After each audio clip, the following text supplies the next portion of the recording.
स्वागत है मित्रों, एक ऐसे विवाह में जहां आपका सामना होने वाला है एक दूल्हे के साथ जिसकी दो दुल्हनें हैं।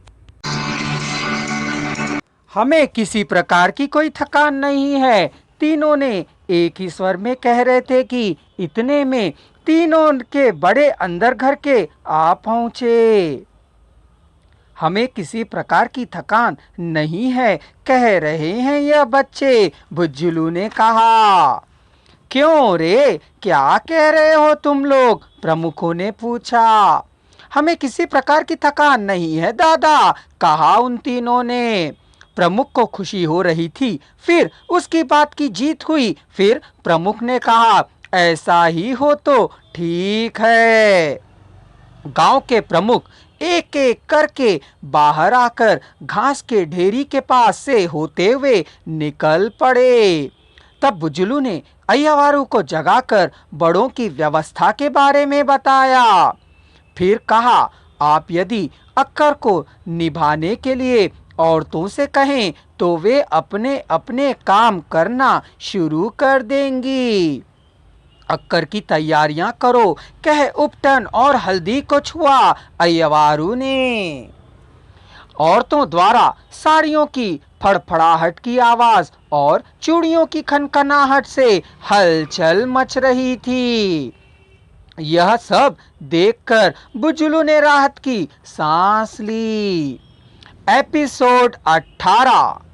गांव के बड़े लोग और अय्यावारू के उपटन और हल्दी को छूना उनकी ओर से अक्कर की तैयारी के लिए स्वीकृति और आशीर्वाद था।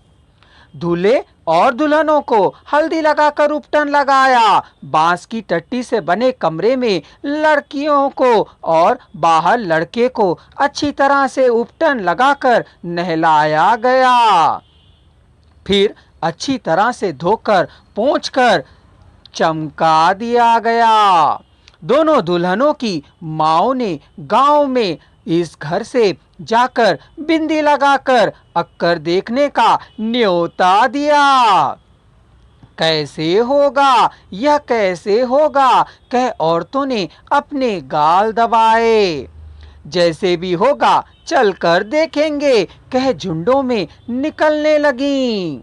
दूल्हा एक है पर दुल्हने दो हैं, कैसे करेंगे अक्कर, कह सभी आश्चर्य कर रहे थे। दूल्हे को अक्कर के कपड़े पहनाकर विवाह मंडप में बिठाया गया। दुल्हनों के बालों को सुरुचिपूर्वक बनाकर उनमें फूलों को गूंथकर गहनों को पहनाकर पैरों में महावर लगाकर गुड़ियों की तरह सजाया गया।